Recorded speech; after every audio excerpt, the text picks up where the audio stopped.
Olá, amados, paz e bem, eu sou Melquisedeque e estou aqui para o comentário da lição desta semana.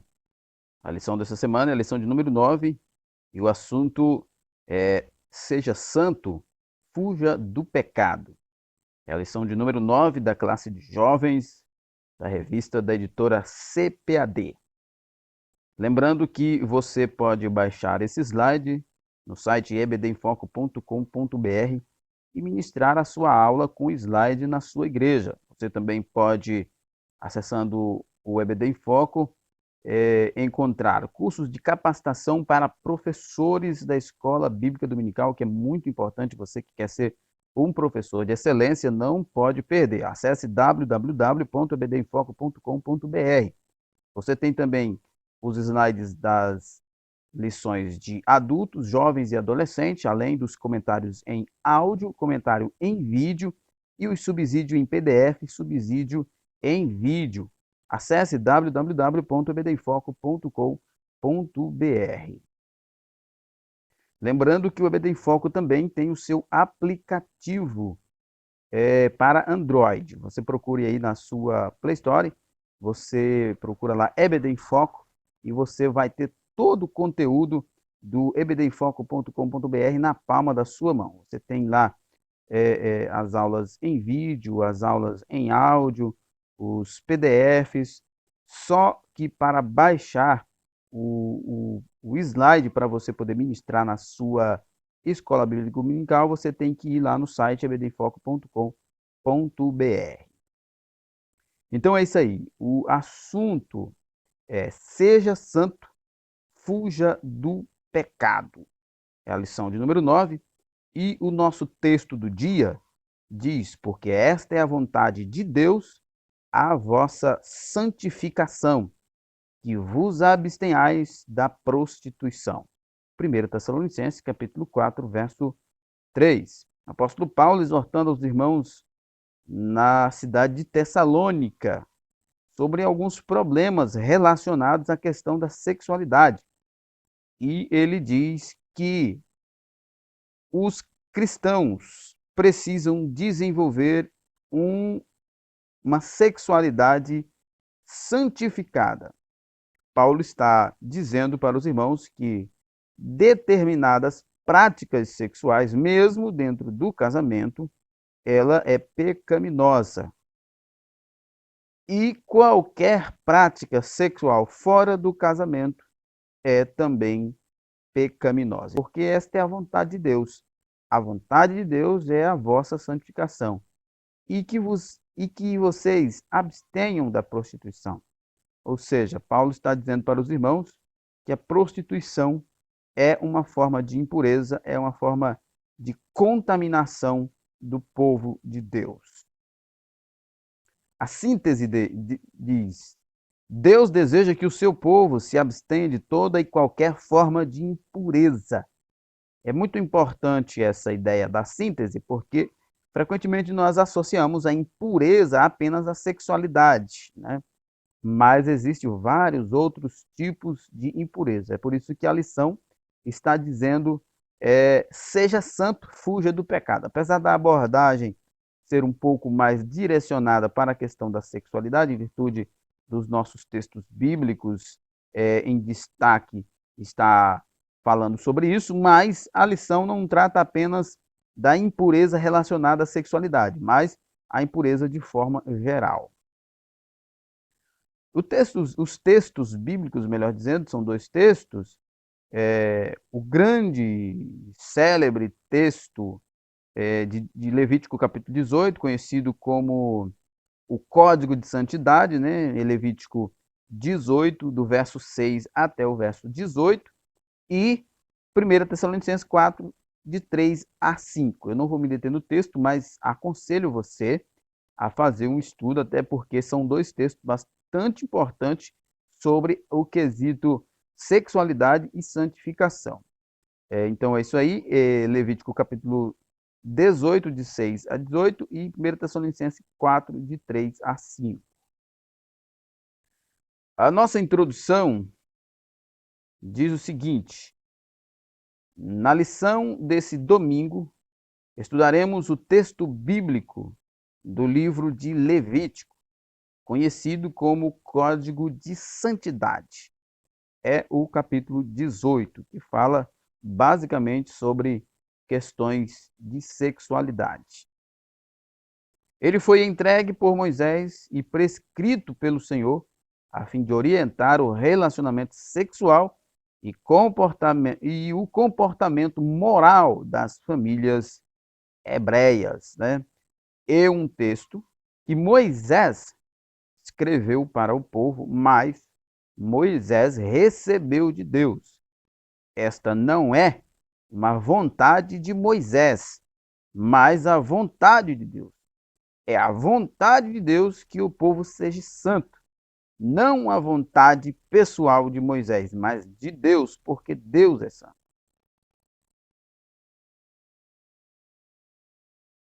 Neste texto são abordadas algumas práticas errôneas e condenadas pelo Senhor.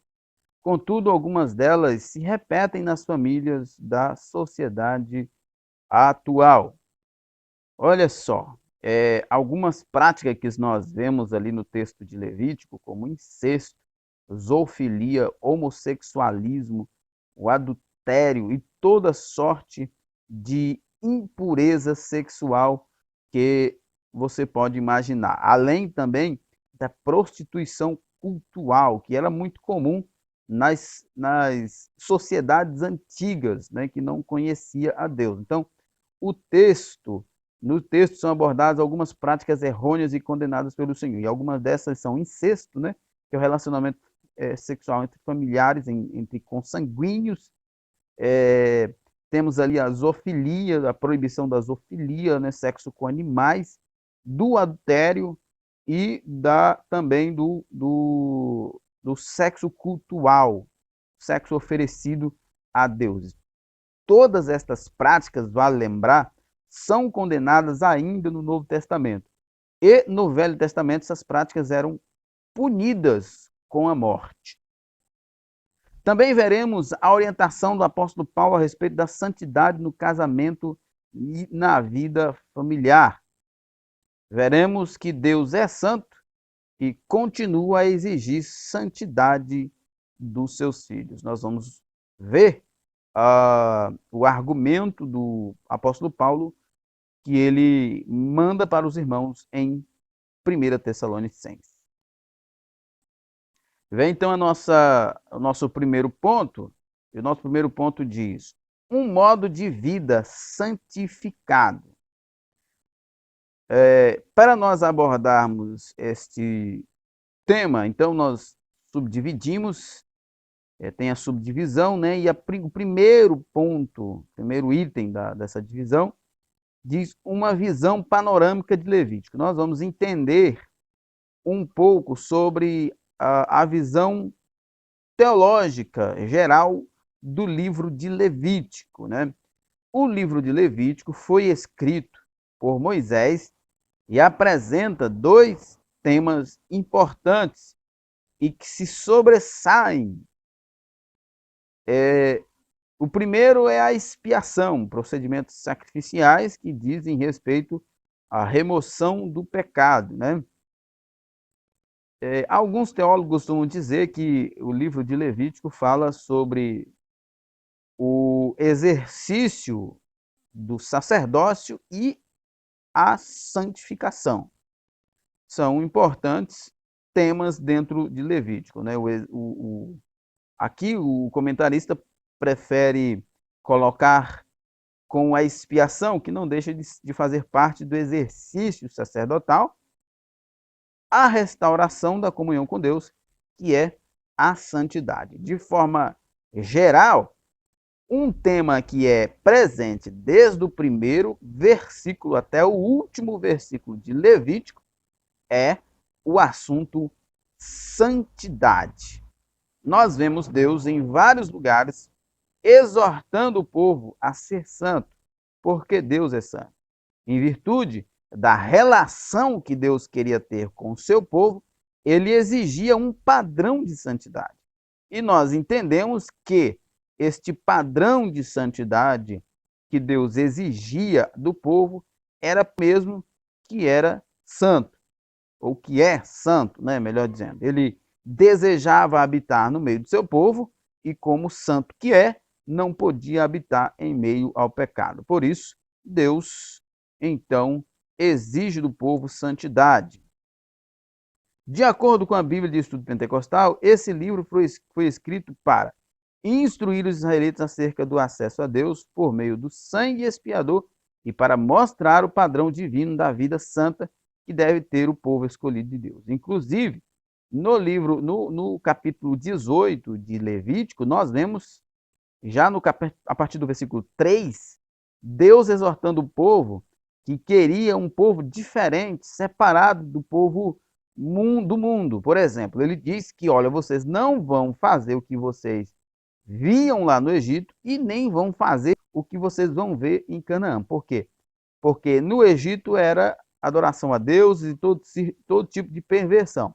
Lá na terra de Canaã, entre os cananeus, não seria diferente. Mas Deus queria que Israel fosse diferente, porque era o povo escolhido de Deus. Nós, como povo de Deus, também temos que ter a mesma missão de Israel, de sermos diferente no meio de uma sociedade tão pervertida como a nossa que nós vivemos. O texto bíblico da lição demonstra o cuidado de Deus para com a vida moral e familiar do seu povo. O Senhor estabeleceu uma aliança com os hebreus e essa aliança exige santidade e compromisso a fim de que os outros povos pudessem ter o conhecimento do Senhor. É importante, é muito interessante nós olharmos para isso, porque Deus está cuidando do seu povo. Essas exigências que Deus tem para o comportamento sexual, o comportamento moral, familiar do seu povo, não são exigências mero capricho de Deus, mas é uma preservação do povo. Hoje, por exemplo, nós sabemos que a fecundação consanguínea traz inúmeros problemas. Além de que era comum entre os povos pagãos o relacionamento, o incesto, por exemplo, e todo outro tipo de perversão, inclusive como forma de culto. E Deus está preservando o seu povo, por quê? Porque além de Deus ser, ele é um ser com elevado senso de moral. Então, Deus desejava e deseja transmitir para nós, seu povo, os de moral e de pureza. Por isso, Deus demonstra esse cuidado e exige do povo este compromisso de santidade para o bem do povo e para a glória do seu nome. Por isso, encontramos no Pentateuco várias exortações para que os israelitas não se misturassem com os demais povos, em especial com suas práticas. Deus não mudou, ele continua a exigir do seu povo uma vida de santidade, separação e das suas práticas. Nós somos um povo escolhido. Nós precisamos orar a Deus com frequência, pedindo para que ele nos fortaleça, para que o seu Espírito nos fortaleça, para que nós cumpramos o seu mandato de sermos imagem e semelhança de seu Filho na santidade, na pureza e no comprometimento com a causa do Rei. Segundo isso, é proibido o relacionamento sexual entre familiares, do verso 6 até o verso 18. Os israelitas tinham um estilo de vida nômade, ou seja, eles não tinham habitações fixas, como nós vemos hoje, a construção de cidades, propriedade privada, né? Nesse momento em que eles saem do Egito. Né? Então, eles estão no deserto, eles eram nômades, viviam mudando, porque eles estavam indo em direção a Canaã. Canaã, que seria Canaã, eles teriam a divisão da terra, em Canaã eles teriam a posse da terra, e em Canaã eles deixariam de ser nômades. Mas aqui eles são nômades, eles não têm moradia fixa. Cada tribo formava seu clã. unidades sociais conhecidas como a casa paterna. Por exemplo, existia o filho de Jacó chamado Judá, e dentro, essa era uma tribo, né? Dentro da tribo de Judá existia os clãs, né? As famílias, e cada família tinha o seu líder principal. Isso por muito tempo. Incluía entre 3 a 5 gerações e dezenas de pessoas com laços consanguíneos convivendo juntos, né? Então, essas famílias, enquanto aquele patriarca da família estava vivo, ele era o líder de todos aqueles que nasceram, né? Quando ele morria, esta liderança passava para outra família, também com as mesmas características de liderança. Muitos presentes moravam juntos, muitos parentes, melhor dizendo, moravam juntos em um mesmo espaço, por isso esse estilo de vida precisava de regras, limites para se evitar comportamentos maléficos, pecaminosos, inclusive na área sexual. E isso era muito propenso porque eles haviam saído do Egito, onde era comum isso, e estavam indo para Canaã, onde também era praticamente a regra, né? Não havia nenhuma regra moral, nenhuma limitação desses relacionamentos. Então, era preciso estas leis, estas exortações, para que o povo não achasse que era normal a fecundação consanguínea, o relacionamento incestuoso, como os povos pagãos achavam que era. O texto de Levítico 18, de 6 a 18, lista uma série de proibições dadas ao chefe, cabeça do grupo familiar. O líder do clã tinha a responsabilidade de fazer cumprir as advertências divinas. E quando não eram cumpridas, ele devia tomar devidas providências. Inclusive, no caso, se fosse necessário, o apedrejamento, a execução daquele que estava violando estas advertências determinadas por Deus. 18, 6 a 18, aliado a outros textos, como por exemplo Levítico 20, verso 10 a 21, Deuteronômio 23, de 1 a 25, fornece uma lista de proibições em relação às práticas sexuais ilícitas, como por exemplo o ato sexual com alguém do mesmo sexo. Tais práticas eram abominação ao Senhor, e ainda é, né? E o povo de Deus não poderia jamais aceitar os padrões e as práticas dos povos vizinhos, e pode aceitar as práticas do mundo. O que acontecia, né?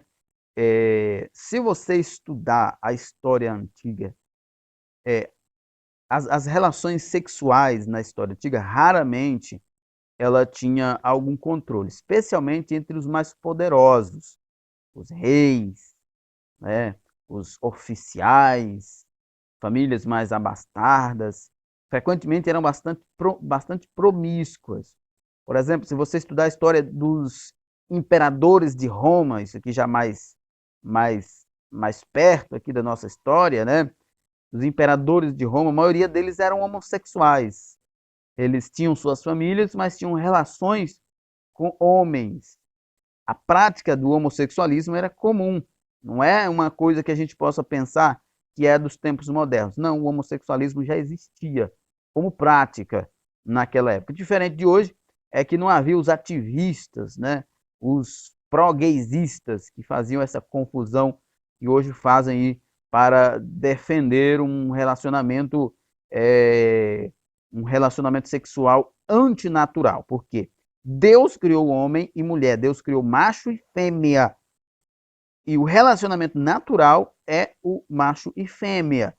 Aquilo que sair disso é antinatural, portanto, abominação diante de Deus. Temos que entender o seguinte: nenhum cristão que defende a execução, a morte de algum homossexual, nenhum cristão que faça isso, ele tem o mínimo de noção do que a Bíblia ensina. Mas também, aquele cristão que defenda esta prática, ele também está muito distante da Bíblia. No Novo Testamento, dentro de um contexto específico, aí tem seus momentos, A punição para o homossexualismo era a execução. No Novo Testamento, a Bíblia nos mostra que nós devemos amar estas pessoas e orar por elas, mas em hipótese alguma defender, apoiar as suas práticas. A proibição de relações sexuais de origem ritual. Na antiguidade existia uma relação muito forte entre a prática e rituais religiosos, em especial nos ritos de fertilidade, visando a bênção sobre as estações e as colheitas e os rebanhos. Havia uma cultura, né, ainda entre os cananeus e outros lá, de que os deuses acasalavam, né, praticavam sexo. E quando eles praticavam sexo, o sêmen do deus macho era derramado sobre a terra em forma de chuva, e aí se tornava a terra fértil. E por isso elas criavam esses cultos ritualísticos aí, com um regado a muito sexo para,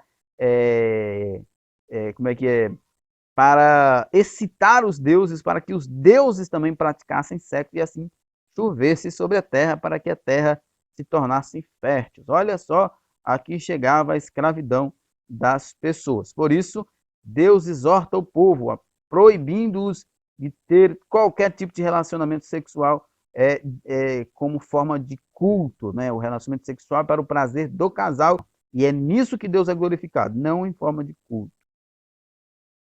Nos rituais de fertilidade, os cananeus sacrificavam também ao deus chamado Moloque, né? Isso era considerado um adultério, uma traição, porque Deus sempre foi querido e Israel a esposa. E toda vez que Israel se prostrava de qualquer forma que fosse diante de qualquer outro deus, era considerado uma traição, um adultério. Mas você pode dizer, hoje a igreja não pratica essas coisas.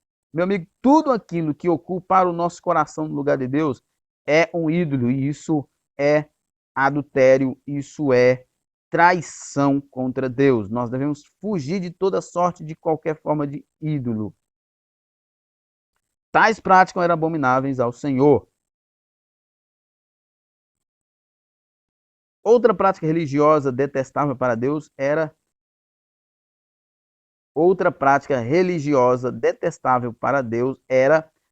a homossexualidade, quem praticasse qualquer tipo de união abominável seria extirpado do povo.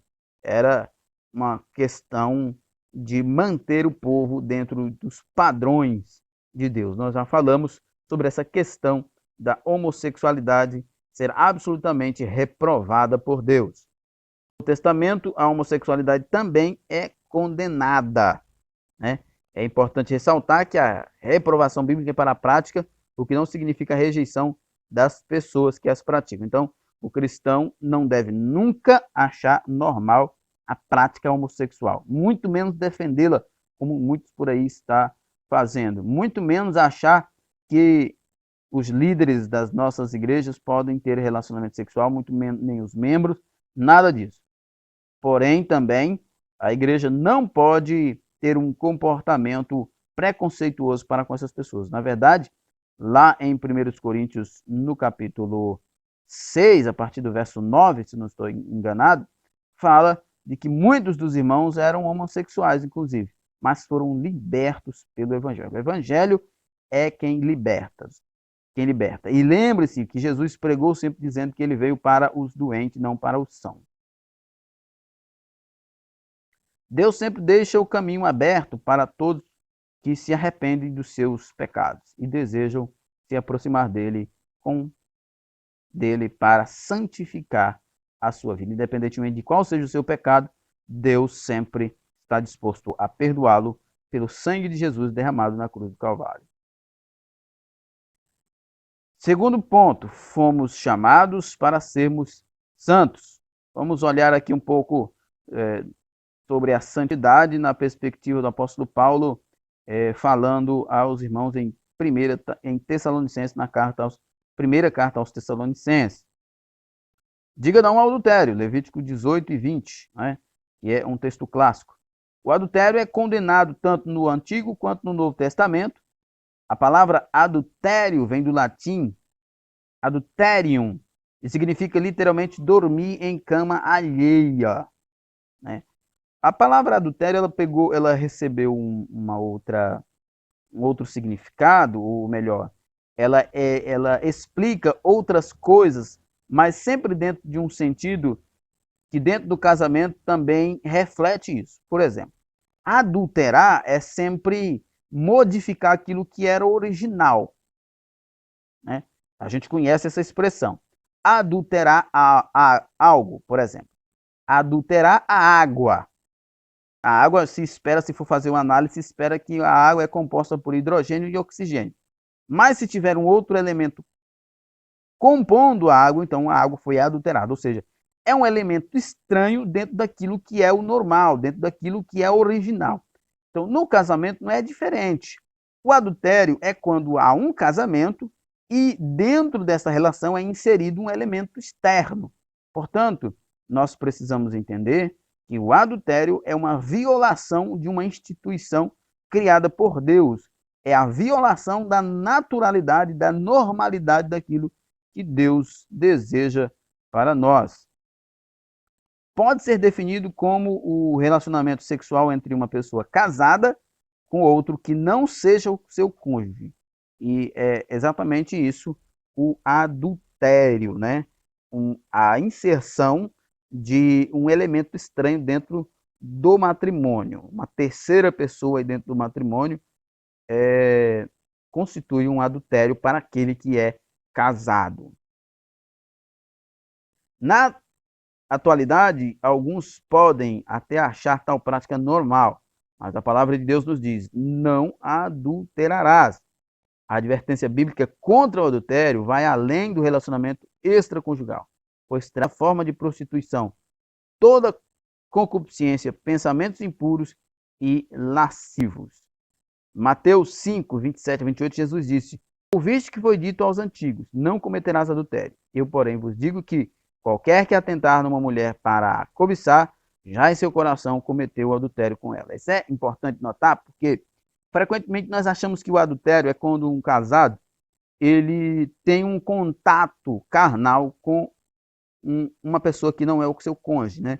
Quando há a consumação do ato sexual. Mas nós estamos vendo aqui, inclusive Jesus deixou isso bem claro aqui em Mateus 5, 27 e 28, que o adultério não se restringe ao contato físico, mas também à produção da sensação na mente, né? Jesus está dizendo assim: se vocês olharem para uma mulher, desejando ela, cobiçando ela, você já cometeu adultério. O pastor Warren Wisby diz que o problema com essa olhada é a segunda olhada. Por exemplo, você olha para uma mulher que passa na rua e você acha ela bonita, e ali ela passou, foi embora. Ela volta de novo e aquilo não lhe atrai mais. Você não para analisar ela. Então, isso não é problema. Mas, se ela passou, você olhou, viu ela, achou ela bonita, beleza, tudo, foi embora. Ela voltou e você parou para novamente analisar, inclusive começar a analisar parte da sua, pronto. Aí já cometeu o pecado. Aquela segunda olhada, aquela olhada já analisando a pessoa, ela é uma olhada pecaminosa.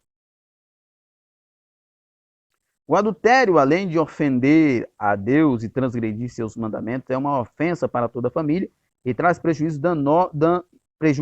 danos morais e espirituais para toda a família. A pena para esse delito era bem severa, era a morte. E isso era para resguardar a família destas confusões que Satanás sempre tenta impor entre a família. Olha, não é à toa que existem muitos grupos que defendem esta fragmentação da família, porque a família fragmentada, ela enfraquece a sociedade e a sociedade costuma ceder a alguns que são mais capazes de manipular as pessoas. Antes de decidir se casar com alguém, ore, jejum, busque a direção do Senhor. pois ele espera de todos os seus filhos que desejem se unir em um casamento uma vida de fidelidade e santidade. É importante observarmos tudo isso. Diga não à prostituição. Dois termos são utilizados para definir as relações sexuais ilícitas: o substantivo porneia e o verbo mogeia, ou mocheia, alguns dizem mogeia. Esses termos aparecem nas escrituras sagradas para designar toda sorte de impureza sexual, como, por exemplo, orgia, incesto e práticas homossexuais. Esse é o caso da porneia. A porneia vem de porne, e vendida, comprada, né? Está muito relacionado com o meio da prostituição mesmo. E a porneia está muito ligada a qualquer tipo de impureza. E a mogeia, né, ou mocheia, ela está ligada mais ao adultério mesmo. O termo porneia, às vezes, também é traduzido por adultério, mas não é o mais comum. Já o verbo mogeia é usado especificamente para indicar o adultério, que é a prática sexual de casado com aquele que não é o seu cônjuge. Ele nunca é aplicado à prostituição, a mocheia, né? A prostituição é a porneia, que envolve toda sorte de perversão sexual, toda sorte de impureza sexual.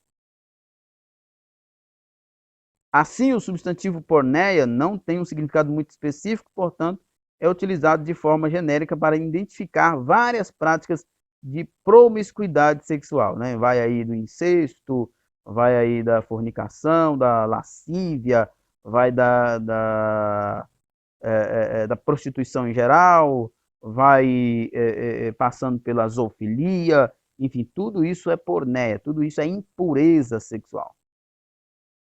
E tudo isso é condenado por Deus. Enquanto o substantivo mogeia é utilizado de forma mais específica para identificar o adultério, nós já falamos sobre isso.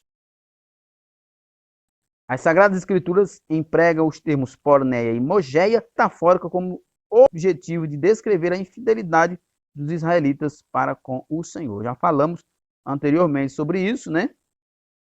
Que era condenado a adoração a outros deuses e que essa adoração a outros deuses era tida como um adultério, como uma infidelidade, em virtude de que Deus era considerado o marido e Israel a esposa. De igual modo, a igreja também é noiva de Cristo e Cristo é o nosso noivo. O compromisso com ele não pode ser mudado. Uma vez que mudamos, constitui aí, então, infidelidade, constitui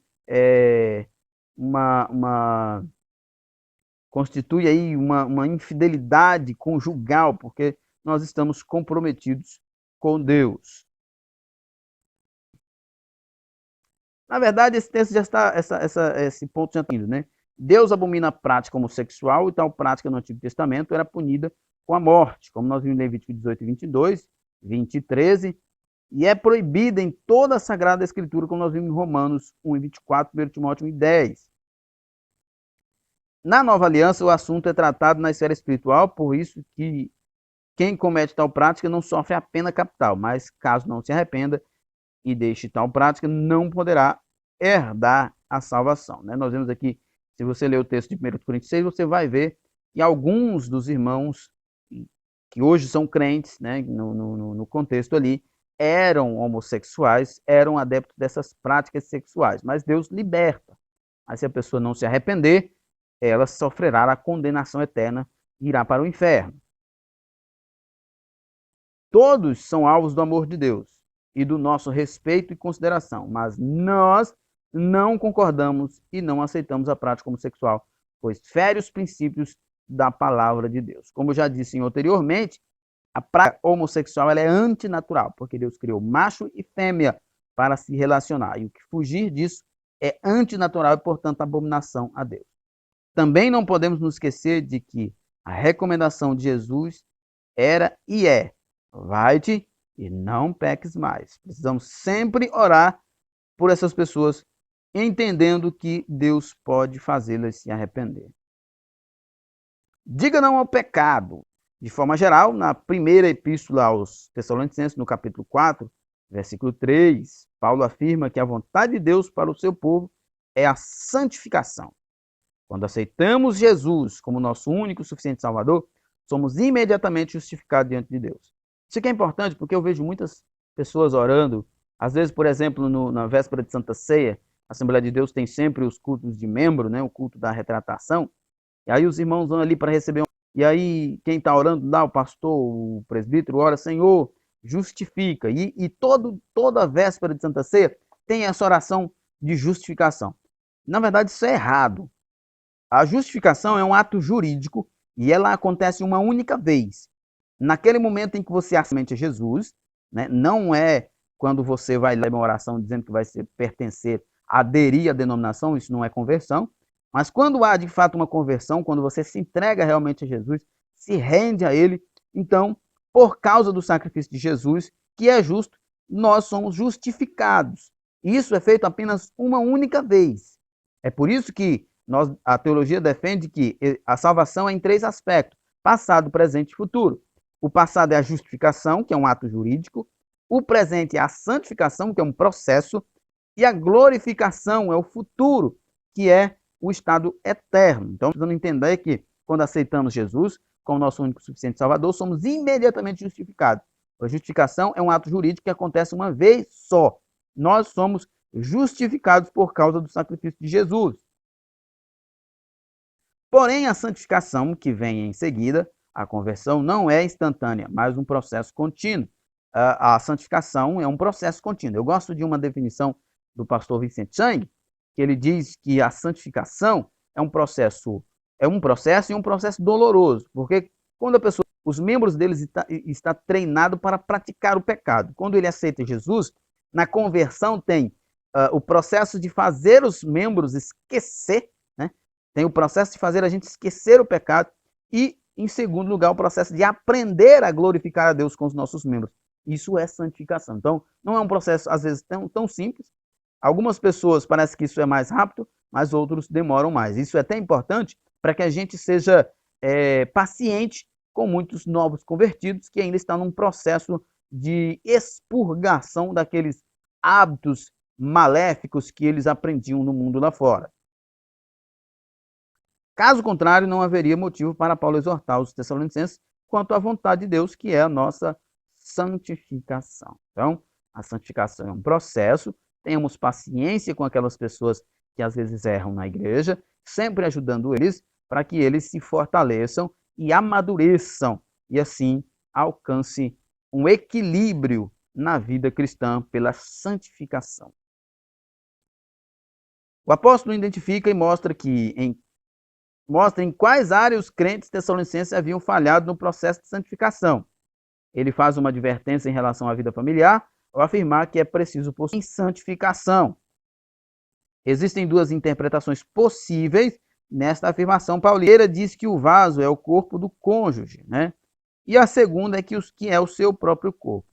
A NVI parece deixar claro que é o próprio corpo, mas de qualquer forma, né, o texto que deve possuir o seu vaso em santificação. Numa possibilidade de ser o cônjuge, isso significa que a relação sexual precisa ser equilibrada, que mesmo sendo permitido o sexo, ele não pode ser pervertido. E em segundo lugar, né, na segunda opção, é que o crente não pode se entregar a nenhum tipo de perversão sexual e a nenhum tipo de prática sexual, a não ser com o seu cônjuge devidamente casado. No primeiro caso, fica evidente que o fato de estar casado não dá plena liberdade para se ter um relacionamento sexual com o cônjuge sem observar os preceitos e os padrões divinos da santidade. O sexo precisa ser santo, não pode ser um sexo deturpado, um sexo aprendido com a pornografia, aprendido com as coisas do mundo. O relacionamento conjugal deve ser com entendimento, respeito e a devida honra. Muitos, infelizmente, depois de casado, tratam seu marido ou esposa como se fosse um mero objeto de prazer sexual. A segunda interpretação afirma ser a entrega do corpo, que foi separada para Deus, para cometer imoralidade fora do casamento. Então, o corpo é de Cristo. Se nós, nesse caso, o nosso corpo é um vaso para ser usado por Deus e deve ser usado com honra para a glória de Deus. Jovem, você que deseja se casar precisa estar consciente de que no casamento deve haver respeito, dignidade e amor, a fim de que sejamos santos e irrepreensíveis em toda a nossa maneira de viver, aguardando a volta do Senhor Jesus. Precisa estar consciente que o casamento deve haver respeito, dignidade e amor. O casamento é uma coisa que precisa ser santificada para que não venha destruir. Nossa conclusão. A nossa conclusão diz o seguinte: Deus é santo e exige santidade do seu povo, por isso devemos fugir de toda e qualquer forma de prostituição, impureza, vivendo de forma irrepreensível até a vinda de Jesus Cristo. Devemos sempre estar guiados pela palavra de Deus e governados pelo Espírito Santo para estarmos fugindo de toda a impureza. E não só da impureza sexual, mas de toda sorte de impureza. Nós temos então aqui as perguntas, eu não vou me deter nela como de costume. Você faz o uso desse instrumento para a fixação do conteúdo dos seus alunos. Então é isso aí, o objetivo desse slide é que você use, você pode modificar de maneira que você quiser, só não pirateie este slide. Então é isso aí, ebdenfoco.com.br, acesse www.ebdenfoco.com.br e confira tudo o que você precisa para a sua escola dominical e para você se tornar um professor de excelência. Ficamos por aqui, paz e bem a todos, até a próxima.